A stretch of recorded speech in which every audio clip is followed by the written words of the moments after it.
분식집? 그런 여자가 우리 집 며느리가 될 수는 없다. 72세 재벌 회장이 아들 앞에서 단호하게 선을 그었습니다. 하지만 그는 몰랐습니다. 자신이 곧 그 분식집 여자 앞에서 무릎을 꿇게 될 거라는 사실을.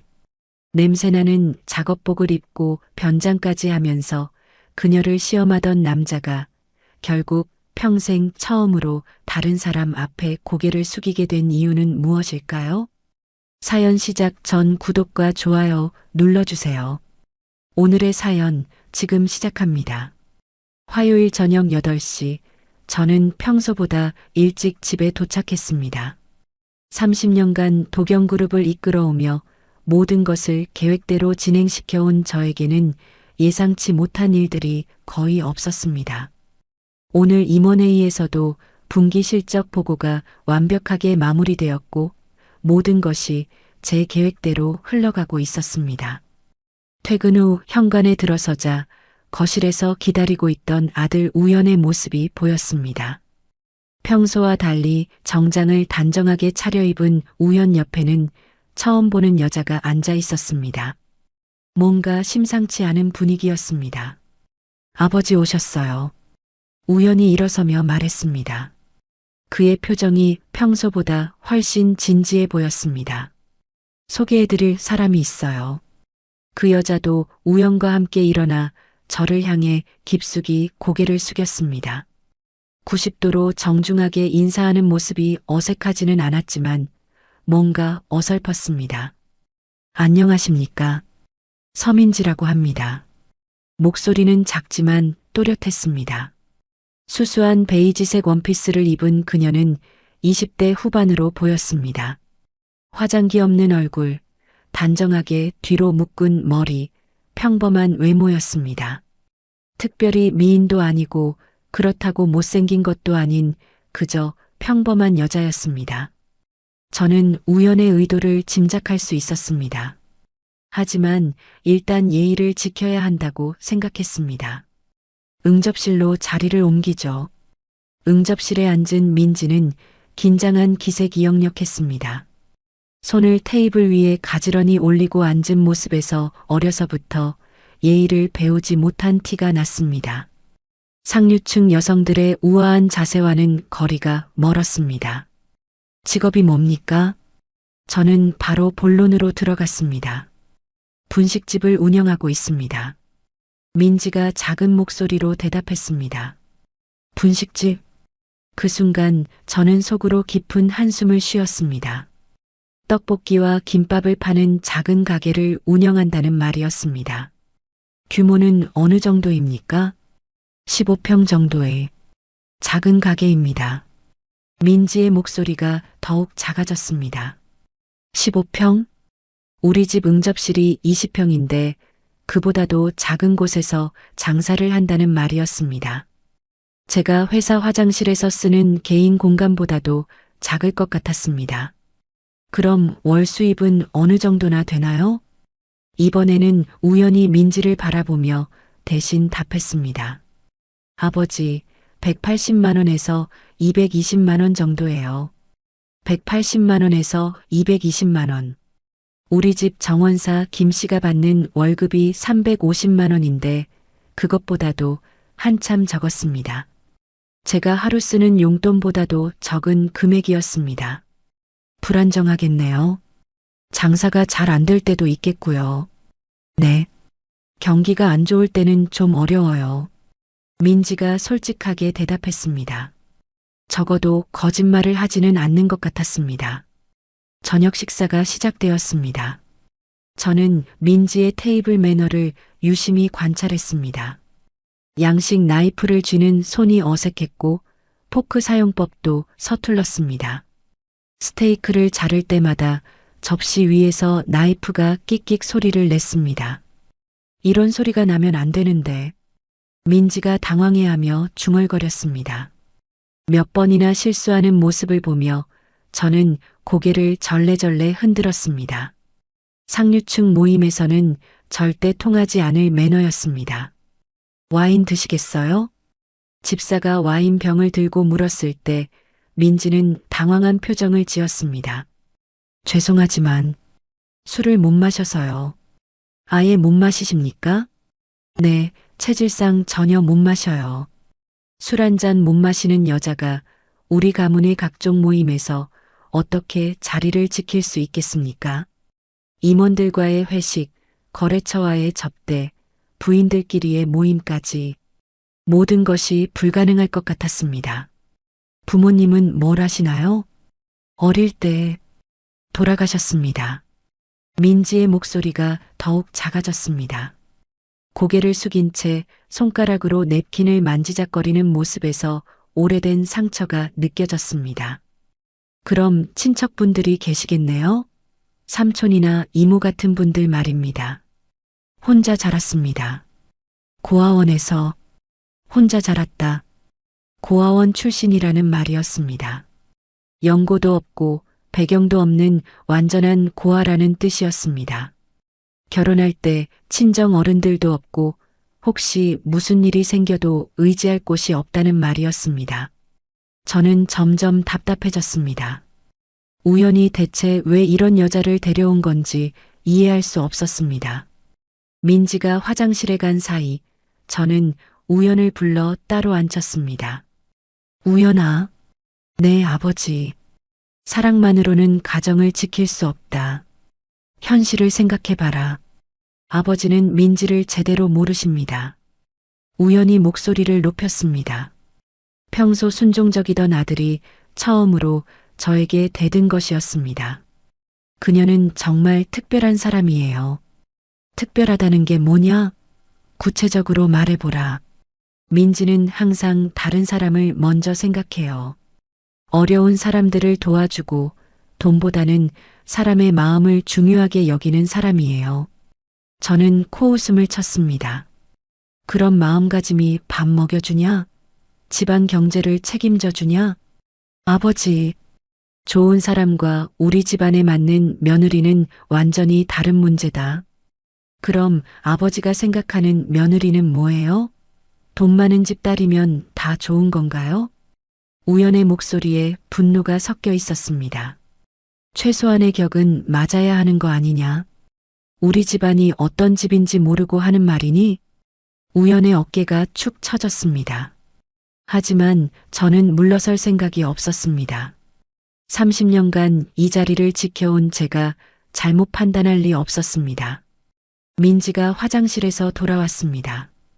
우리의 대화를 들었는지 표정이 어두워져 있었습니다. 민지 씨 갑시다. 제가 우연이랑 같이 집까지 바래다 드리죠. 저는 일어서며 말했습니다. 차 안은 조용했습니다. 우연히 운전하는 차는 점점 허름한 동네로 들어갔습니다. 고급 주택가를 벗어나 오래된 상가들과 낡은 건물들이 나타나기 시작했습니다. 40분을 달려 도착한 곳은 좁은 골목 안 오래된 다세대 주택이었습니다. 여기서 내려주세요. 민지가 조용히 말했습니다. 우연히 차를 세운 곳은 반지하 원룸 앞이었습니다. 형광등 하나만 깜빡이는 어둑한 입구, 계단에는 페인트가 벗겨진 난간이 보였습니다. 이곳이 제 아들이 사랑한다는 여자가 사는 곳이었습니다. 오늘 맛있는 저녁 대접해 주셔서 감사했습니다. 민지가 차에서 내리며 정중하게 인사했습니다. 어떤 상황에서도 예의를 지키려는 모습이 보였지만 그것만으로는 부족했습니다. 안전하게 들어가십시오. 저는 형식적으로 대답했습니다. 집으로 돌아가는 차 안에서 우연히 또다시 말을 꺼냈습니다. 아버지, 민지는 정말 좋은 사람이에요. 저는 그녀와 꼭 결혼하고 싶어요. 우연아. 저는 창밖을 바라보며 천천히 말했습니다. 내가 좋아하는 건 알겠다. 하지만 결혼은 두 사람만의 문제가 아니야. 무슨 뜻이에요? 가문의 격이 있고 체면이 있는 거다. 그걸 무시하고 살 수는 없어. 우연히 핸들을 꽉 움켜잡았습니다. 아버지가 그렇게 생각하신다면 저도 어쩔 수 없네요. 똑똑하게 생각해라. 현실을 봐야 한다. 집에 도착한 저는 곧바로 서재로 들어갔습니다. 그리고 비서 김 과장에게 전화를 걸었습니다. 김 과장, 네, 회장님. 서민지라는 여자에 대해 신상 정보를 조사해봐. 목요일까지 상세한 보고서 준비해. 어떤 부분을 중점적으로 조사할까요? 모든 것. 출생부터 현재까지 빠짐없이 다 조사해. 알겠습니다. 목요일 오전에 받은 보고서를 펼쳐보았습니다.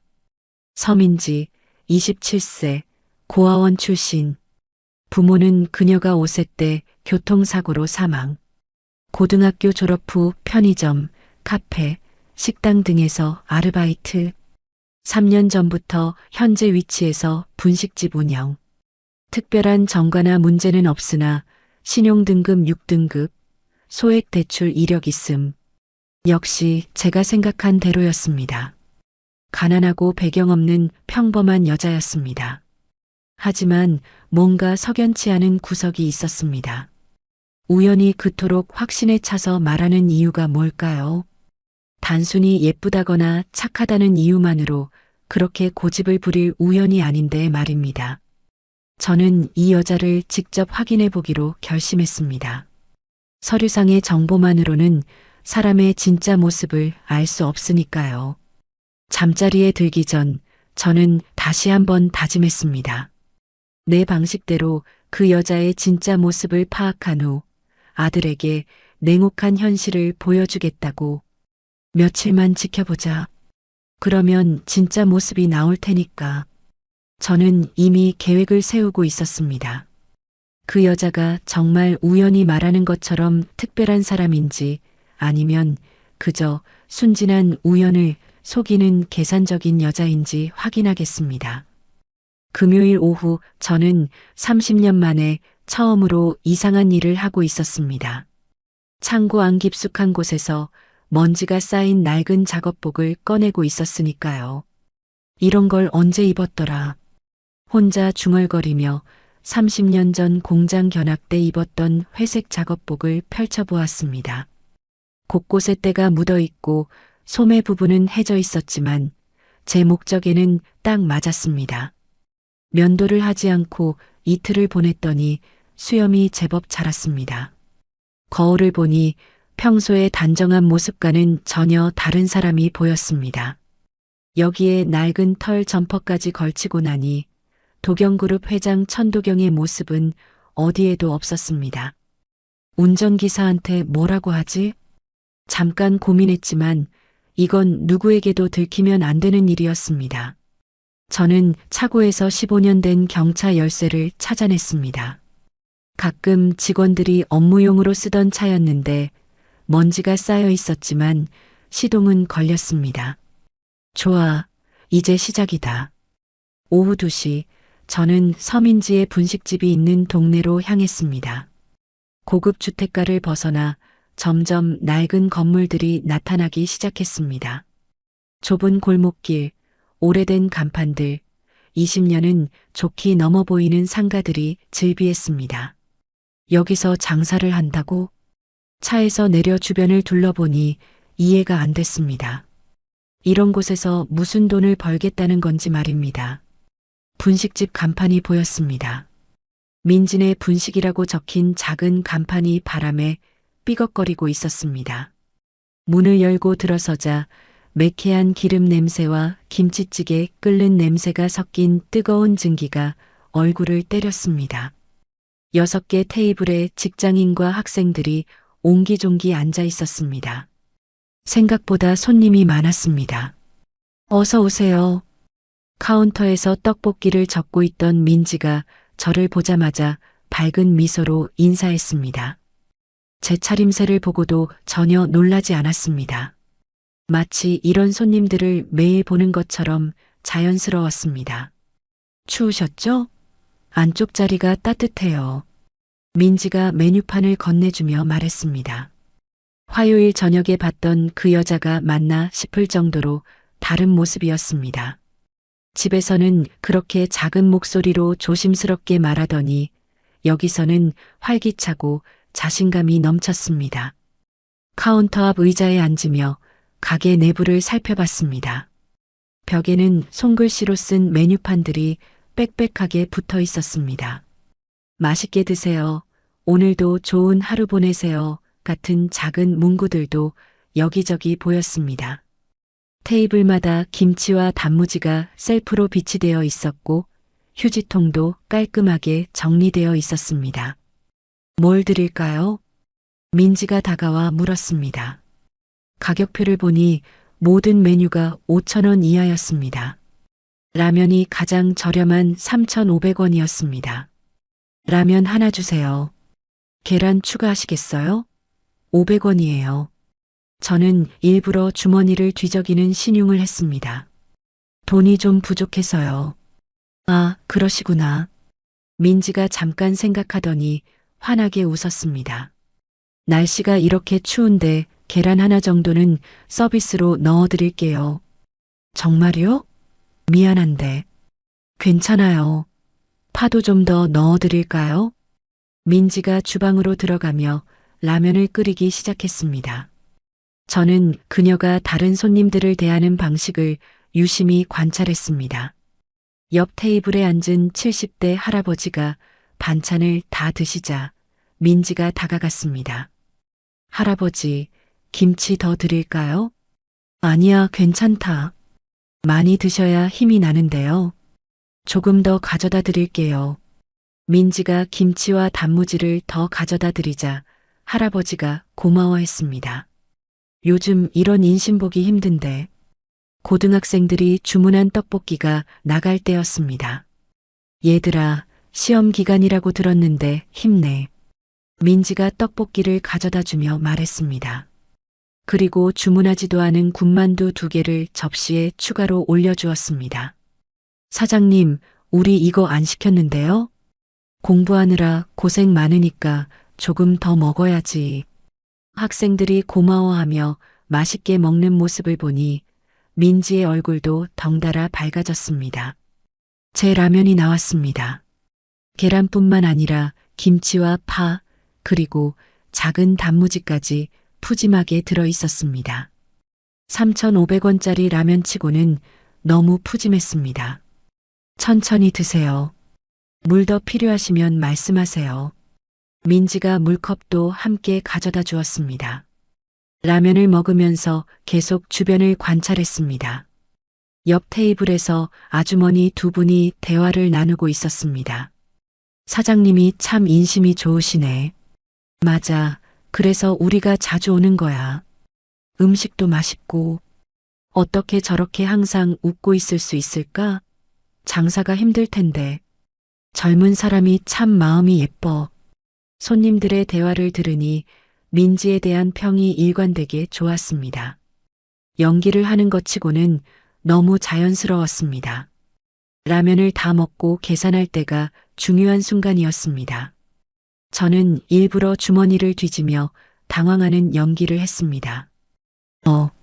아이고, 일을 어쩌나. 돈이 500원 모자라네요. 다른 가게였다면 당황하거나 곤란해했을 상황입니다. 어떤 곳은 아예 먹지 말라고 하거나 설거지라도 하고 가라고 했을지도 모릅니다. 하지만 민지의 반응은 달랐습니다. 아, 그러세요? 민지가 전혀 당황하지 않고 환하게 웃었습니다. 괜찮아요. 오늘처럼 추운 날은 그냥 드시고 가세요. 정말요? 미안한데. 사람이 먼저 배불리 먹고 살아야죠. 돈은 나중 문제예요. 저는 순간 말문이 막혔습니다. 이런 반응을 예상하지 못했거든요. 정말 괜찮습니까? 다음에 꼭 갚을게요. 그런 말씀 마세요. 누구나 어려울 때가 있는 거잖아요. 민지가 오히려 제 마음을 편하게 해주려고 했습니다. 다음에 또 오세요. 그때 계산하셔도 돼요. 가게를 나서면서 뒤돌아보니 민지가 다음 손님을 맞으며 똑같이 밝게 웃고 있었습니다. 저를 위한 특별한 연출이 아니라는 게 확실했습니다. 주차해 둔 차로 걸어가며 방금 전 경험을 되새겨 봤습니다. 500원이 모자란 누추한 차림의 손님을 저렇게 자연스럽게 배려하는 사람을 언제 봤었나요? 차 안에 앉아 시동을 걸며 혼잣말을 했습니다. 내가 평생 만난 사람들 중에서 생각해보니 대부분이 저에게 무언가를 바라거나 이익을 취하려는 사람들이었습니다. 조건 없이 베푸는 사람은 정말 드물었습니다. 그날 저녁 우영과 저녁을 먹으면서 넌지시 물어봤습니다. 민지 씨는 평소에 어떤 사람이냐? 왜 갑자기 그러세요? 그냥 궁금해서. 항상 따뜻하고 순수한 마음을 가진 사람이에요. 우연의 대답이 단순해서 더 물었습니다. 구체적으로 어떤 면에서? 어려운 사람들을 자주 도와줘요. 돈이 없어도 굶지 않게 해주고 아픈 사람 있으면 병원에 데려다 주기도 하고. 그런 일을 자주 하나? 네, 거의 매일이에요. 제가 처음 만났을 때도 길에서 쓰러진 할머니를 업고 병원으로 뛰어가는 모습을 봤거든요. 우연의 설명을 들으니 오늘 본 모습이 일회성이 아니라는 게 확실했습니다. 그래서 좋아하게 된 거야? 처음엔 예뻐서 관심을 가졌는데 알면 알수록 마음이 예쁜 사람이더라고요. 그날 밤 잠자리에 들면서도 민지의 모습이 계속 떠올랐습니다. 하지만 이 정도로는 부족했습니다. 사람은 어려운 상황에서 진짜 모습이 나오는 법이니까요. 내일은 다른 방법으로 시험해 보자. 저는 더 확실한 확인이 필요했습니다. 다음 주 월요일 오후 3시, 저는 완전히 다른 모습으로 민지의 분식집 문을 열었습니다. 지난 금요일의 누추한 행색과는 정반대로 깔끔한 네이비 정장에 고급 구두를 신었습니다.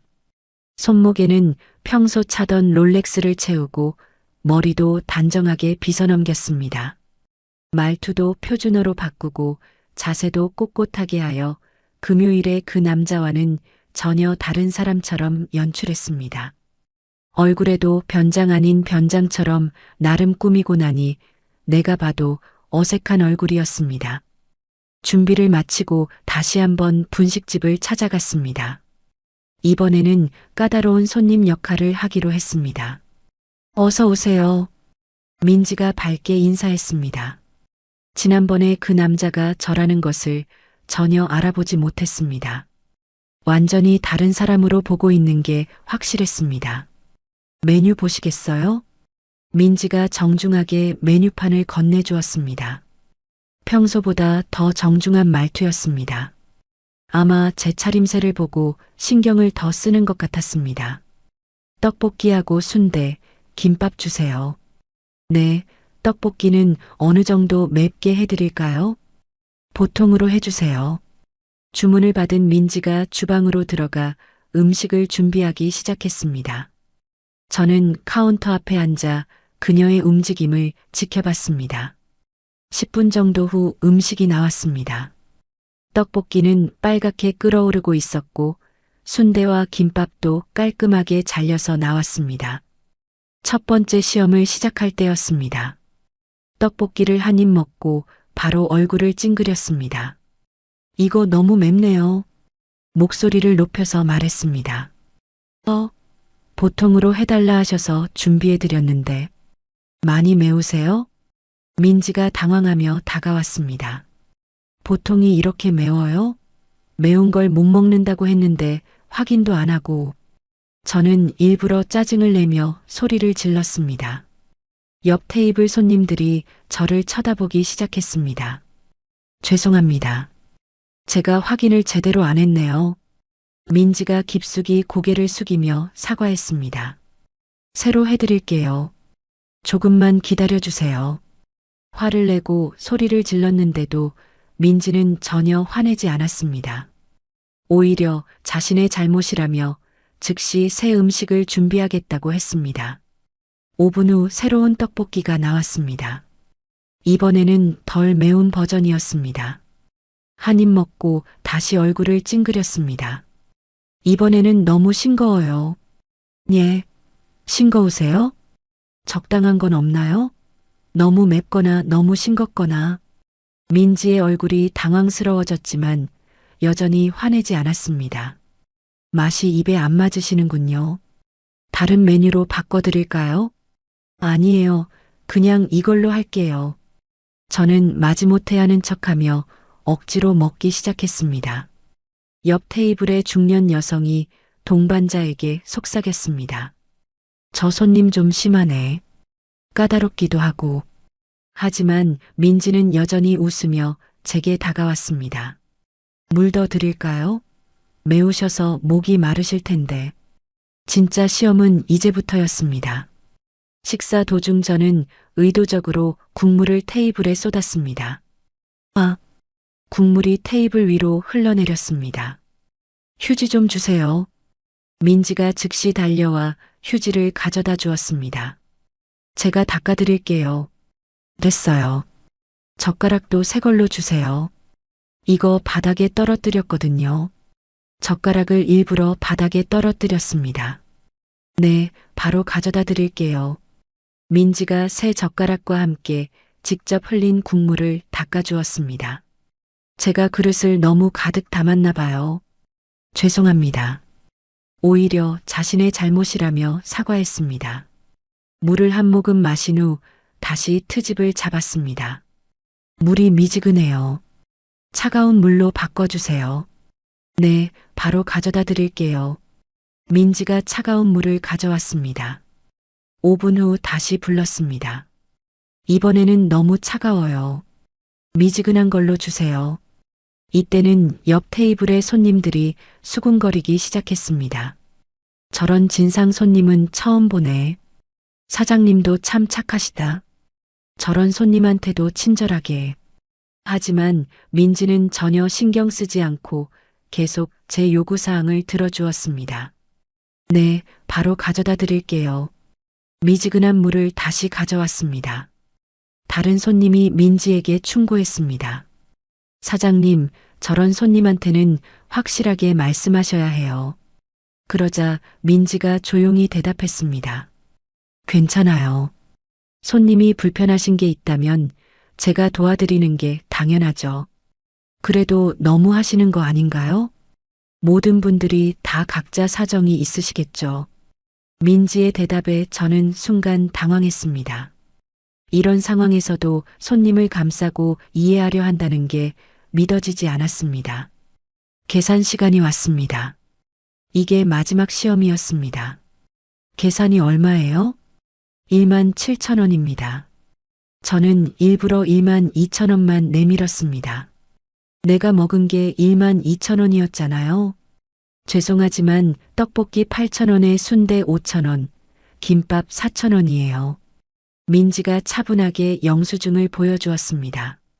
여기 보시면 17,000원이 맞는데요. 혹시 확인해 보시겠어요? 화내지 않고 정중하게 설명했습니다. 아, 그럼 카드로 계산할게요. 지갑을 뒤적이는 척하다가 말했습니다. 카드를 안 가져왔네. 현금도 이것밖에 없고. 그러시구나. 다음에 올 때 나머지 5,000원 주면 안 될까요? 대부분의 가게 사장이라면 난색을 표했을 상황입니다.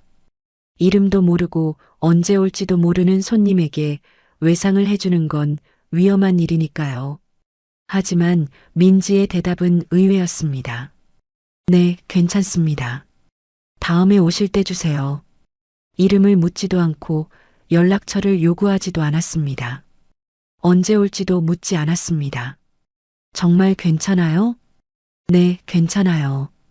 가게를 나서려는 순간 한 아주머니가 민지에게 다가갔습니다. 사장님, 저런 손님한테는 확실하게 말씀하셔야 해요. 너무 착하기만 하면 손해봐요. 그러자 민지가 조용히 대답했습니다. 사정이 있으시겠죠. 그리고 저도 실수할 때가 있으니까 서로 이해하며 지내야 해요. 문 밖에서 유리창 너머로 지켜보니 민지가 제가 쏟은 국물 자국을 깨끗이 닦고 있었습니다. 전혀 짜증내는 기색 없이 다음 손님을 밝게 맞이하고 있었습니다. 차 안에 앉아 방금 전 일을 정리해 봤습니다. 계속 트집을 잡고 까다롭게 굴었는데도 민지는 단 한 번도 화내지 않았습니다. 오히려 자신의 잘못을 찾아가며 사과했습니다. 이상하다. 보통 사람이라면 벌써 화를 냈을 텐데. 그날 오후 비서 김 과장을 통해 민지의 분식집 온라인 리뷰들을 확인해 봤습니다. 블로그와 맛집 사이트에 올라온 후기들을 모두 검토했습니다.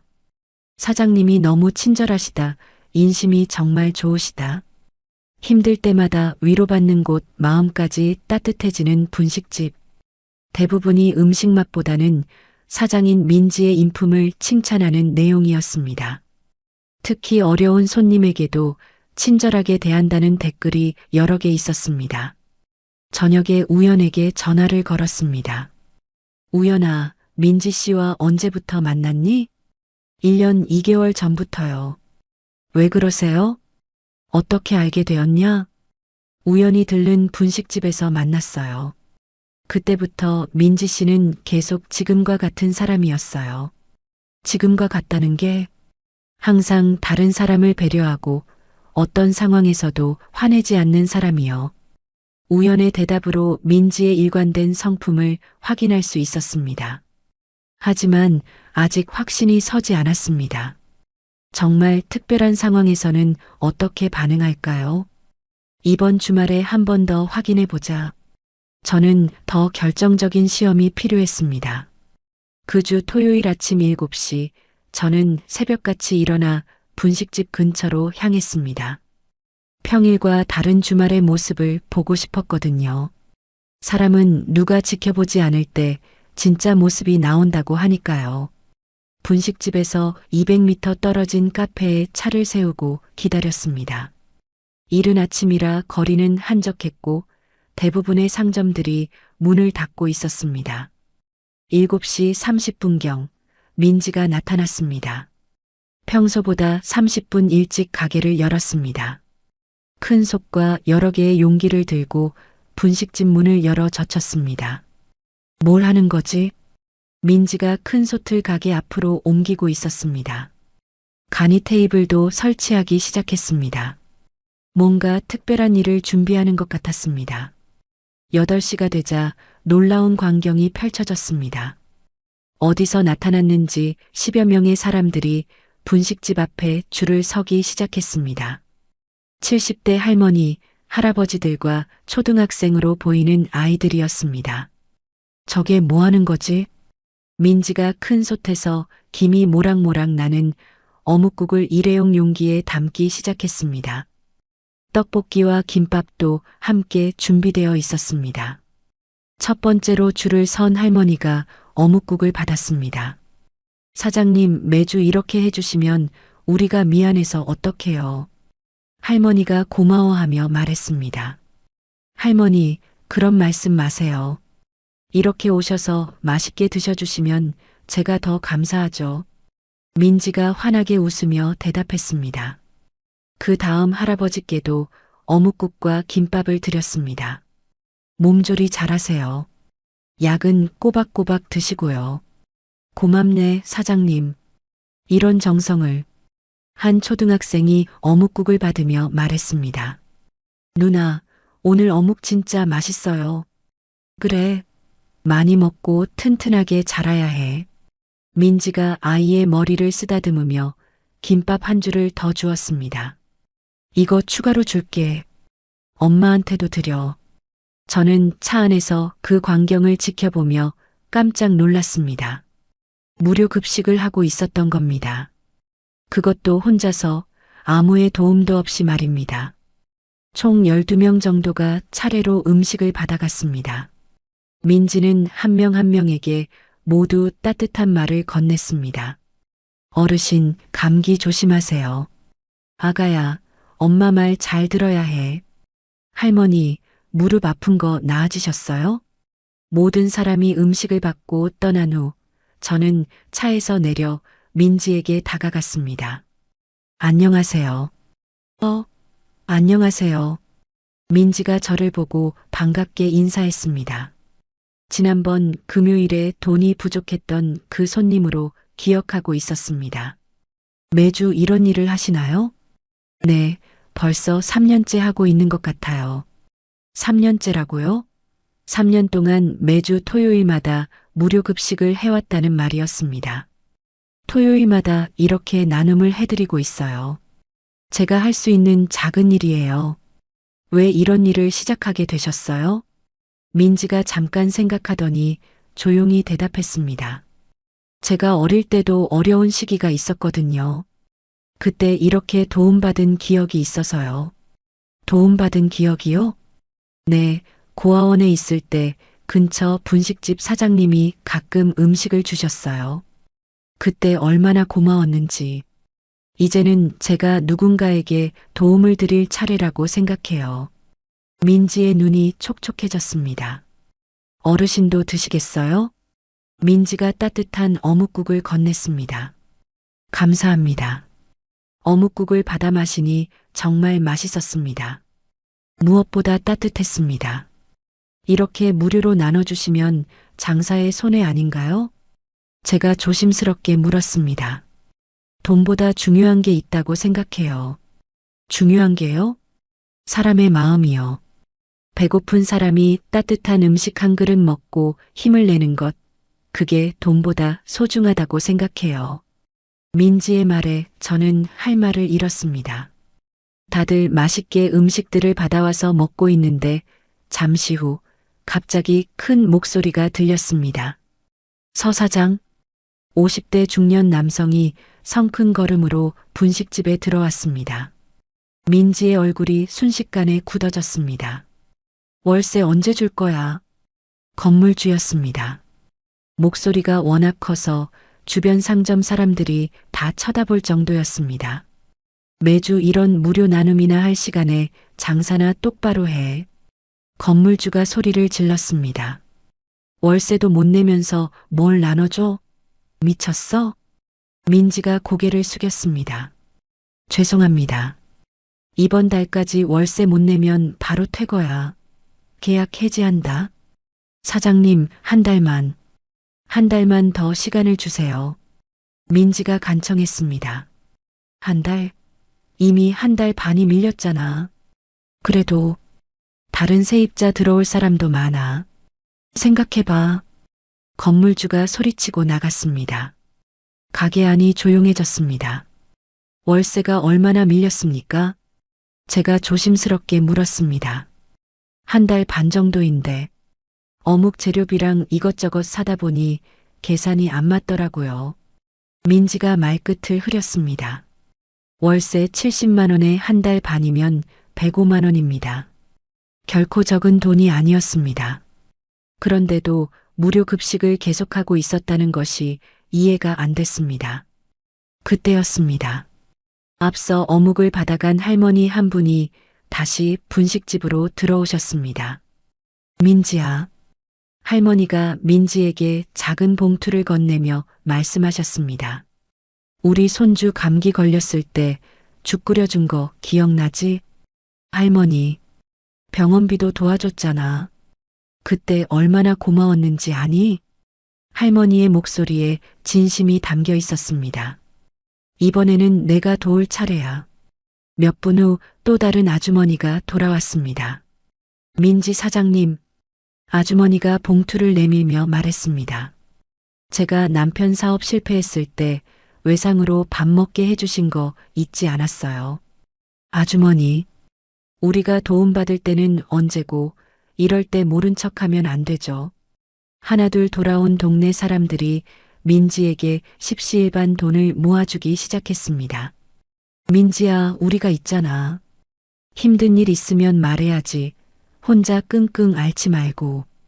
이 동네에서 민지 없으면 우리가 어떡해. 사람들이 서로 격려하며 도와주는 모습을 보니 가슴이 뭉클해졌습니다.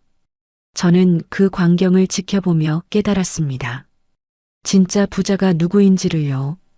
진정한 신뢰와 인간관계가 무엇인지를요. 제가 평생 돈으로만 맺어온 관계들이 얼마나 공허했는지 처음으로 느꼈습니다. 저 여자가 정말 특별한 사람이구나. 그제야 우연히 왜 그렇게 민지를 사랑하는지 이해할 수 있었습니다. 그날 토요일 저녁 저는 집 서재에서 비서 김 과장에게 전화를 걸었습니다. 오늘 본 광경이 머릿속에서 떠나지 않았거든요. 과장, 민지가 임대하고 있는 건물 소유주가 누구인지 조사해라. 네, 회장님. 어떤 부분까지 조사할까요? 그 사람 배경부터 평소 하는 일까지 다 알아봐. 월요일까지. 알겠습니다. 월요일 오전에 받은 보고서는 예상보다 자세했습니다. 박모 씨, 52세, 이 일대 건물 5채 소유. 평소 임대료를 자주 올리고 세입자들을 쉽게 내쫓는 것으로 유명. 최근 2년 사이 민지 건물에서만 3명의 소상공인이 임대료 문제로 쫓겨남.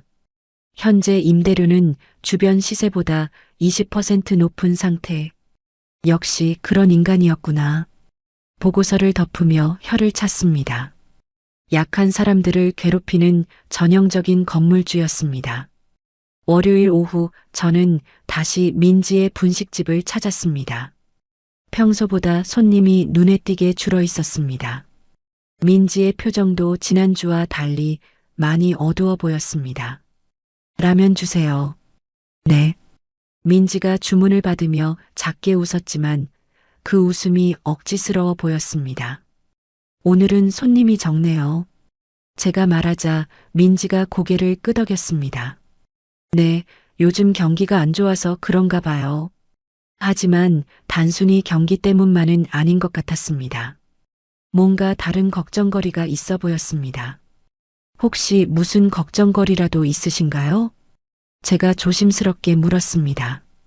민지가 잠시 망설이더니 작은 목소리로 말했습니다. 사실 건물주가 임대료를 올리겠다고 통보했어요. 얼마나 올린다고 하던가요? 지금 70만 원인데 95만 원으로. 95만 원이라니요. 월 수입이 180만 원에서 220만 원인데 임대료만 95만 원이면 거의 절반이 나가는 셈이었습니다. 재료비며 다른 비용까지 생각하면 남는 게 거의 없을 것 같았습니다. 다른 곳으로 이사하는 건 생각해 보셨어요? 이 동네 분들과 정이 들어서요. 그리고 다른 곳은 보증금도 더 비싸고. 민지의 목소리가 점점 작아졌습니다. 화요일 오후 저는 또다시 분식집을 방문했습니다. 바로 그때 건물주 박 씨가 나타났습니다. 서 사장, 박 씨가 큰 소리로 들어왔습니다. 생각해봤는데 이번 주 금요일까지 결정하라고. 사장님 제발. 안 되면 다음 주부터 새 세입자 들어온다. 벌써 문의도 많이 와. 박 씨의 말에 민지의 얼굴이 하얗게 질렸습니다. 며칠만 더 시간을 달라고요. 시간? 이미 충분히 줬어. 장사가 안 되면 그만둬야지. 박 씨가 냉정하게 말하고 나갔습니다. 건물주가 나간 후 저는 민지에게 조언했습니다. 가족이나 친구분들에게 도움을 요청해 보시는 건 어때요? 민지가 쓸쓸하게 웃었습니다. 혼자 살아온 지 오래라서 그런 부탁드릴 분이 없어요. 은행에서 대출을 받는 건요? 신용도가 높지 않아서 대출 한도가 얼마 안 돼요. 그것도 이미 다 썼고. 민지가 말끝을 흐렸습니다. 그날 밤 우연히 급하게 전화를 걸어왔습니다. 아버지, 민지가 큰일 났어요. 무슨 일이냐? 임대료 문제로 가게를 빼야 할지도 모르겠어요. 아버지, 민지를 도와주실 수 있나요? 우연의 목소리에 간절함이 담겨 있었습니다. 하지만 저는 냉정하게 선을 그었습니다. 그건 너희가 해결할 문제다. 결혼도 안 한 상태에서 내가 왜 나서야 하느냐? 그럼 제가 도와드리겠습니다. 너에게 그런 목돈이 어디 있니? 현실을 제대로 봐라. 우연의 한숨소리가 들렸습니다. 수요일 오후 저는 또다시 분식집을 찾았습니다. 민지가 혼자 앉아서 계산기를 두드리고 있었습니다. 한숨을 쉬며 머리를 감싸쥐는 모습이 보였습니다. 테이블 위에는 각종 영수증들과 통장이 놓여 있었습니다. 부동산 전단지들도 여러 장 펼쳐져 있었습니다. 어떻게 해야 하지? 민지가 작게 중얼거렸습니다. 저를 보자 급하게 서류들을 정리했습니다. 어서 오세요. 억지로 미소를 지었지만 그 미소 뒤에 숨겨진 걱정과 절망을 감출 수는 없었습니다. 라면 주세요. 주문을 받은 민지가 주방으로 들어갔습니다. 평소와 달리 움직임이 느렸고 한숨을 자주 쉬었습니다. 손님들에게 미소를 지을 때도 억지스러워 보였습니다. 라면을 먹으면서 민지를 관찰했습니다. 토요일에 봤던 그 활기찬 모습은 온데간데 없었습니다. 어깨는 축 처져 있었고 걸음걸이도 무거워 보였습니다. 저 여자가 정말 힘들어하는구나. 이상하게도 민지의 걱정스러운 얼굴이 계속 머릿속에 떠올랐습니다. 왜 아직 며느리도 아닌 여자의 걱정거리에 이렇게 신경이 쓰이는 걸까요? 목요일 저녁 저는 결심했습니다. 민지의 진짜 삶을 마지막으로 확인해 보겠다고. 그 여자가 정말 우연히 말하는 것처럼 특별한 사람인지 확실히 알아보겠다고. 내일 저녁에 직접 가서 확인해 보자. 저는 이제 마지막 시험을 준비하고 있었습니다. 가장 솔직한 모습을 보여주는 건 집에 돌아갈 때니까요. 아무도 지켜보지 않는 그 순간에 진짜 모습이 나타나는 법이거든요.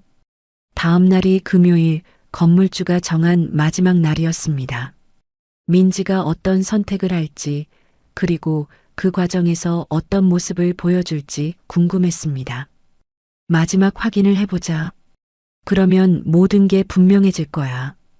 저는 이미 계획을 세우고 있었습니다. 민지의 하루가 끝나는 그 순간까지 지켜보겠다고 말입니다.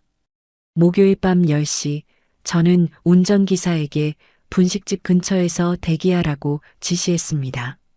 민지의 진짜 삶의 모습을 마지막으로 확인하고 싶었거든요. 사람은 아무도 지켜보지 않을 때 진짜 모습이 나온다고 하니까요.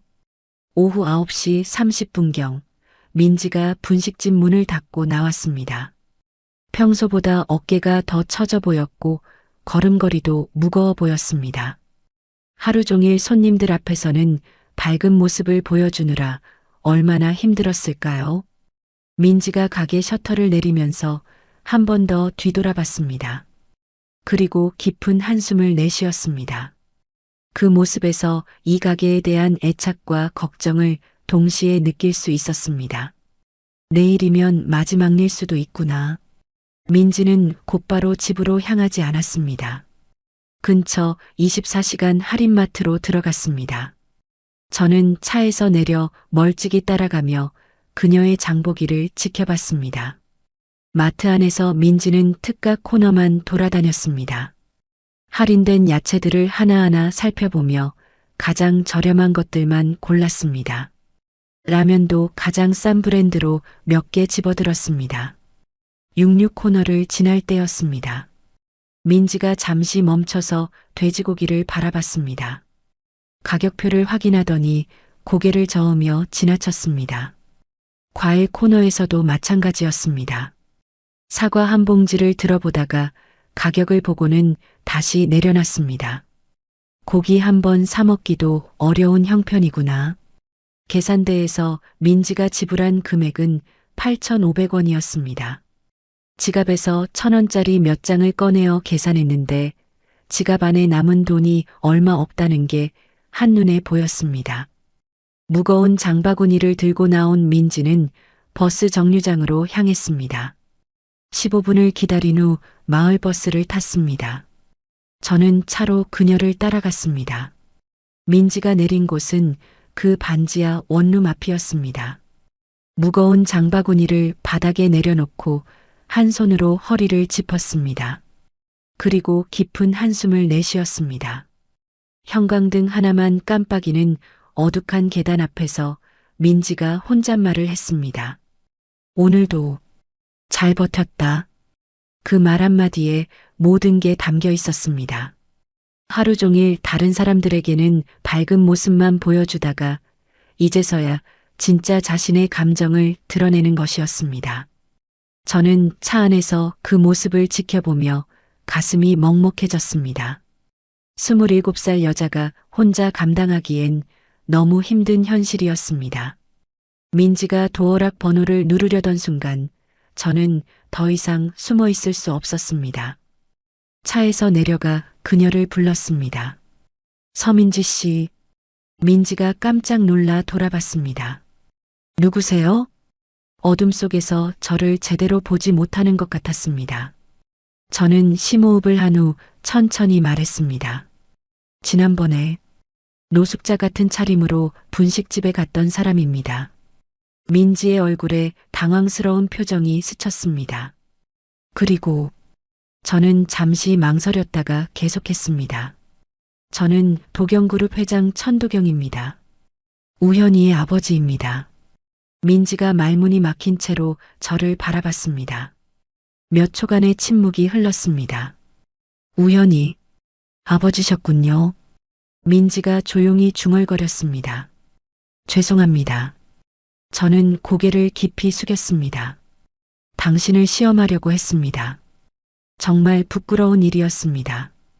왜 그런 일을 하셨나요? 민지의 목소리가 떨렸습니다. 아들의 결혼을 반대하려고 했습니다. 하지만 제가 틀렸습니다. 저는 솔직하게 답했습니다. 들어가서 천천히 이야기해요.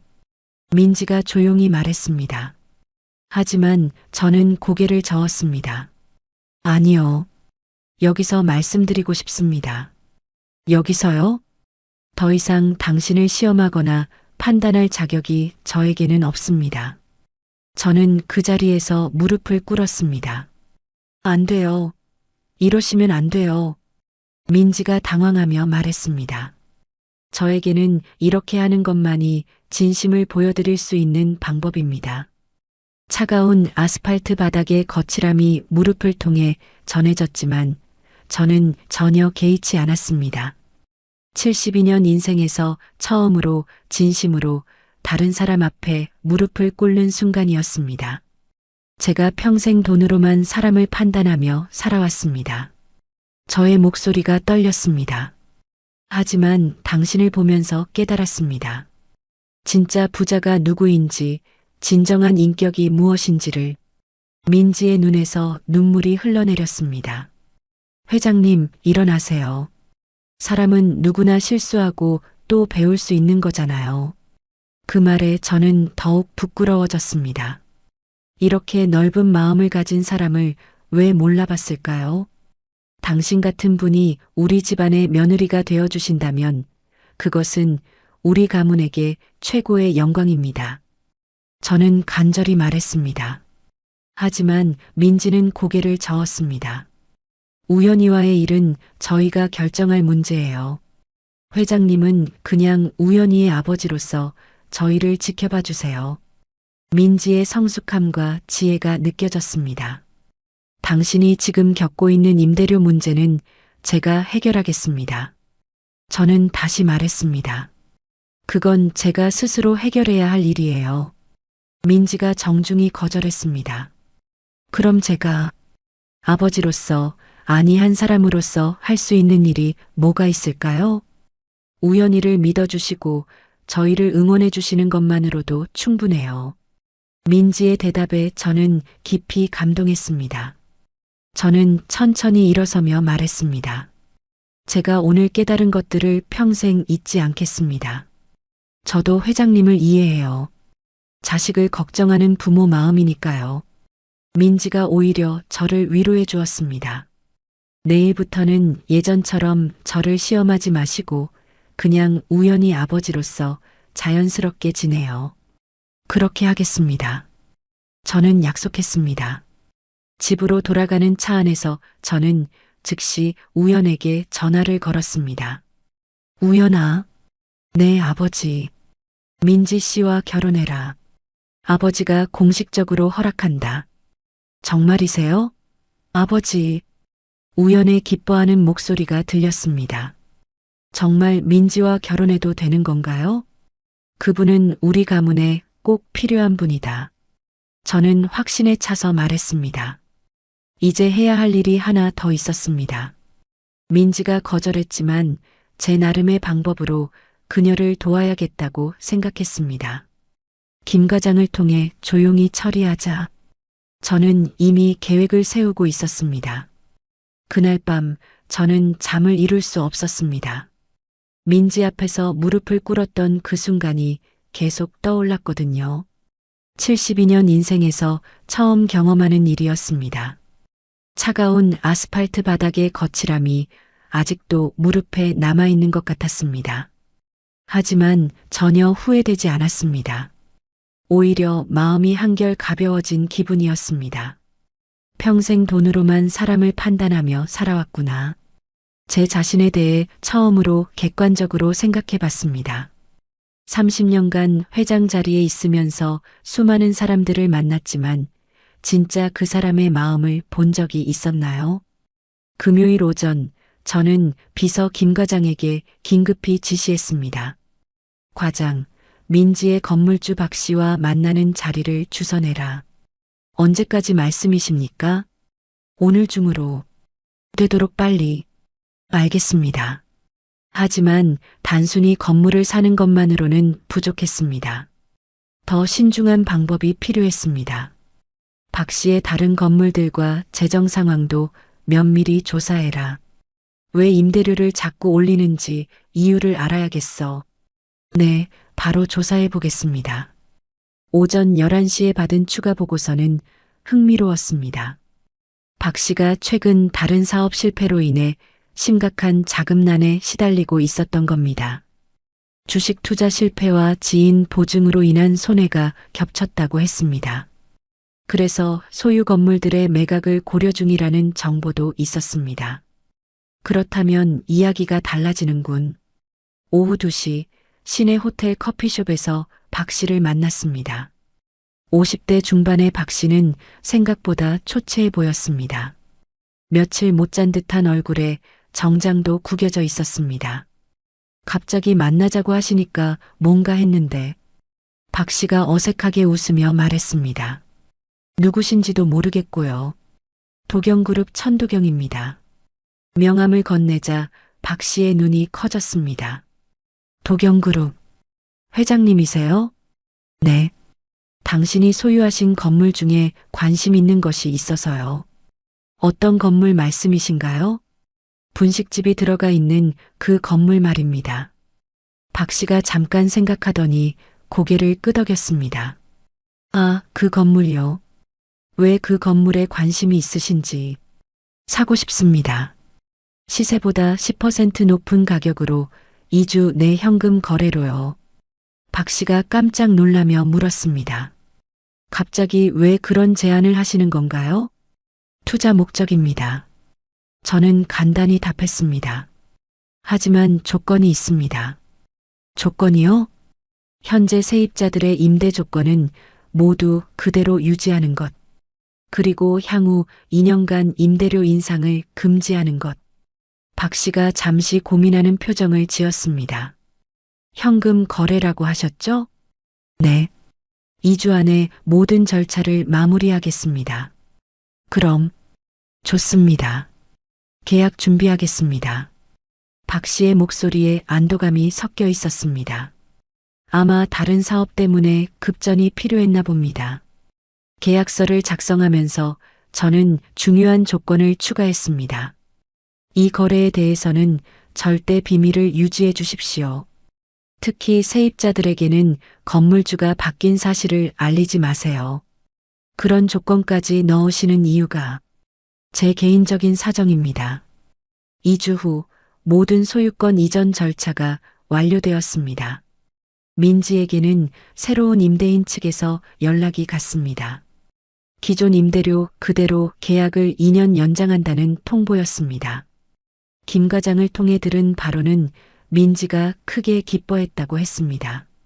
건물주가 바뀐 사실은 전혀 모르고 있었습니다. 그 주 토요일 저는 평소와 다른 차림으로 분식집을 찾아갔습니다. 정장 대신 청바지와 편한 셔츠를 입었습니다. 30년 만에 입어보는 평상복이었습니다. 어서 오세요. 민지가 밝게 인사했습니다. 지난주와는 완전히 다른 표정이었습니다. 걱정이 사라진 얼굴이 얼마나 밝아 보이는지 모릅니다. 오늘 무료 급식 봉사 도와드려도 될까요? 제가 조심스럽게 물었습니다. 회장님이 직접요? 민지가 깜짝 놀라며 물었습니다. 이제부터는 그냥 민지 씨 분식집 봉사자로 불러주세요. 하지만 제가 배우고 싶어요. 진짜 사람이 되는 법을. 민지가 잠시 망설이더니 환하게 웃었습니다. 그럼 앞치마부터 두르시죠. 처음으로 앞치마를 둘러보니 어색했습니다. 하지만 이상하게 마음이 편했습니다. 어묵국을 일회용 용기에 담아 나누어주는 일을 도왔습니다. 첫 번째 할머니께 어묵국을 드리면서 말했습니다. 할머니, 맛있게 드세요. 어머, 새로 오신 분이네요. 고맙습니다.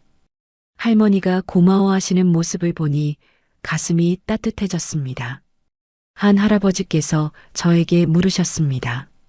젊은 사람이 참 마음씨가 좋네. 어떻게 이런 일을 도우게 되었나요? 민지 씨에게 배우고 있어요. 사람이 되는 법을. 할아버지가 고개를 끄덕이며 말씀하셨습니다. 민지가 참 착한 아이지. 우리 같은 늙은이들까지 챙겨주고. 그날 어묵국을 함께 나누어주며 동네 어르신들과 자연스럽게 대화하는 시간을 가졌습니다. 30년 동안 잃어버렸던 무언가를 되찾는 기분이었습니다. 모든 분들이 음식을 받고 가신 후 민지가 저에게 말했습니다. 회장님, 정말 고마워요. 덕분에 일이 훨씬 수월했어요. 제가 더 감사합니다. 좋은 경험이었어요. 앞으로도 종종 도와주실 거죠? 물론입니다. 매주 토요일마다 오겠습니다. 그날부터 저는 매주 토요일 오전을 민지의 분식집에서 보내기 시작했습니다. 도경그룹 회장이 아닌 그냥 봉사하는 아저씨로 말입니다. 이게 진짜 행복이구나. 돈이 아닌 진짜 인간관계의 소중함을 몸소 체험할 수 있었습니다. 그 주 일요일, 우연과 민지가 함께 집에 왔습니다. 아버지, 정말 감사해요. 우연히 저에게 깊숙이 고개를 숙였습니다. 감사할 것 없다. 내가 늦게라도 깨달은 게 다행이지. 민지도 조용히 인사했습니다. 앞으로 잘 부탁드립니다, 아버지. 내가 부탁한다. 우연히 잘 부탁한다. 그날 저녁 세 사람이 함께 식사를 하며 결혼 준비 이야기를 나누었습니다. 처음으로 진짜 가족이 된 기분이었습니다. 이제 진짜 시작이구나. 저는 새로운 삶을 살아갈 준비가 되었습니다. 1년 후 봄이 찾아왔습니다. 민지와 우연의 결혼식이 열리는 날이었습니다. 호텔 대연회장에는 300여 명의 하객들이 모였습니다. 저는 단상에 서서 마이크를 잡았습니다.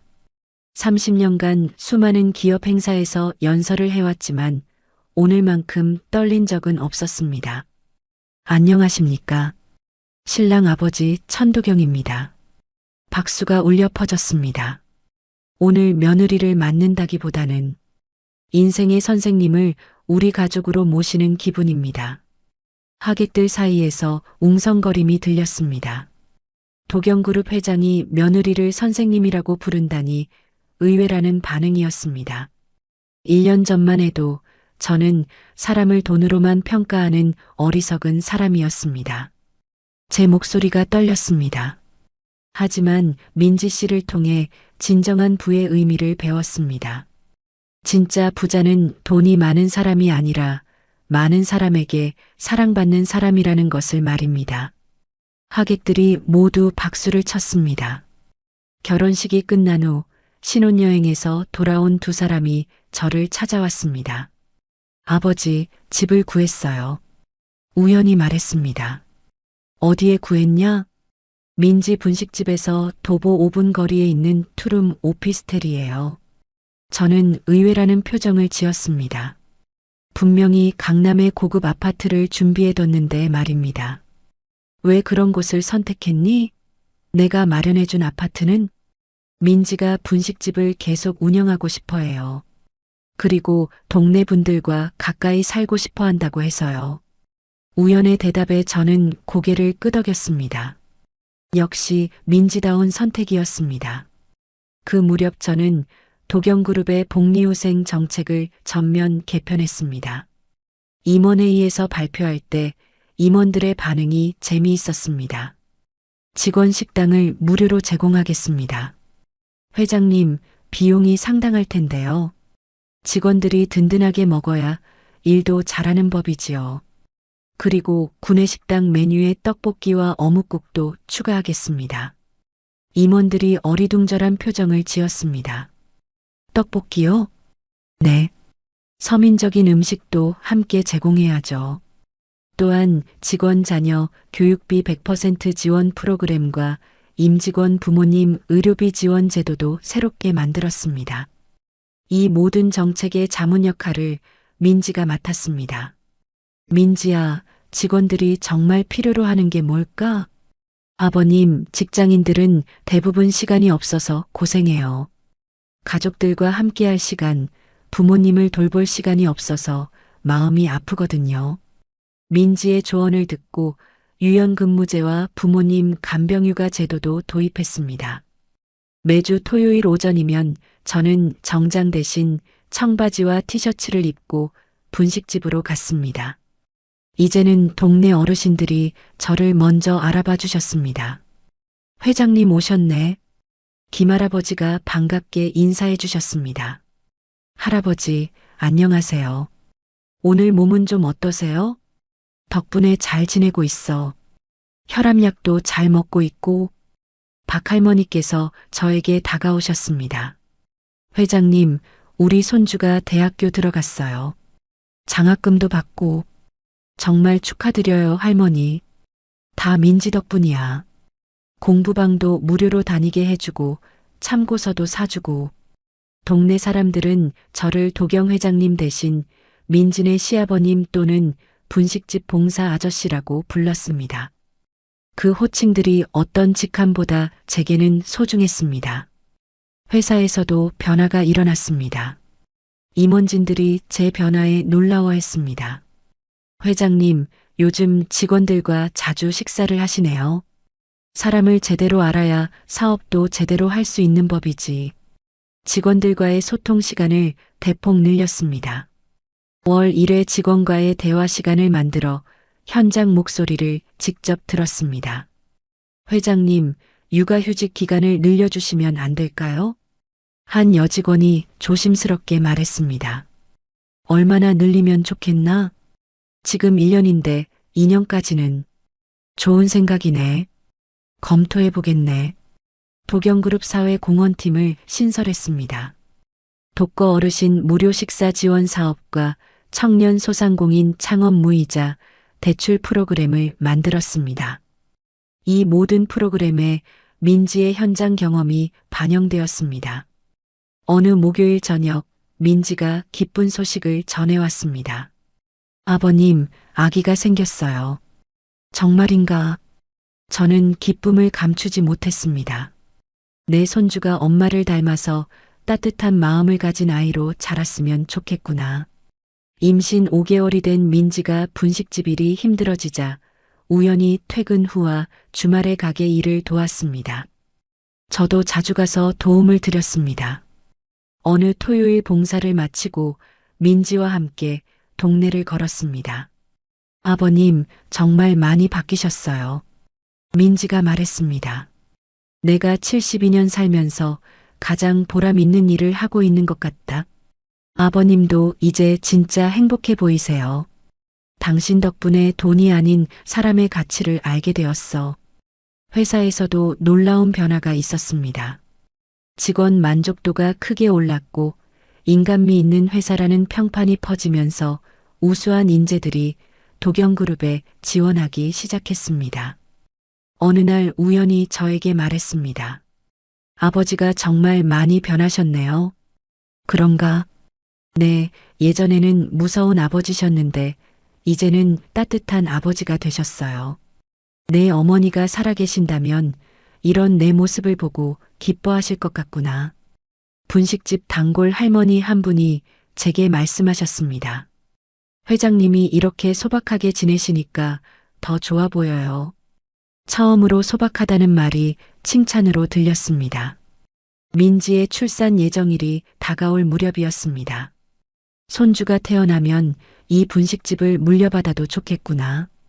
제가 농담처럼 말하자 우영과 민지가 깜짝 놀라며 웃었습니다. 정말이에요, 아버지? 물론이지. 이 분식집이야말로 진짜 보물이야. 72세의 저는 평생 몰랐던 진짜 행복이 무엇인지 알게 되었습니다. 사람을 돈으로만 판단하던 과거의 제 모습이 얼마나 공허했는지 매일같이 반성하며 살아가고 있습니다. 지금 제가 가장 자랑스러워하는 것은 도경그룹 회장이라는 타이틀이 아닙니다. 동네 사람들이 불러주는 분식집 봉사 아저씨라는 따뜻한 별명입니다. 어느 저녁 분식집에서 봉사를 마치고 집으로 돌아가는 길에 혼자 중얼거렸습니다. 이것이야말로 내 인생 최고의 성취구나. 진짜 부자가 된 기분이었습니다. 돈이 아닌 사람들의 마음을 얻은 부자 말입니다. 그날 밤 잠자리에 들며 감사한 마음으로 하루를 마감했습니다. 72년 만에 처음으로 진정한 행복을 느끼며 잠들 수 있었습니다. 오늘의 사연 여기까지입니다.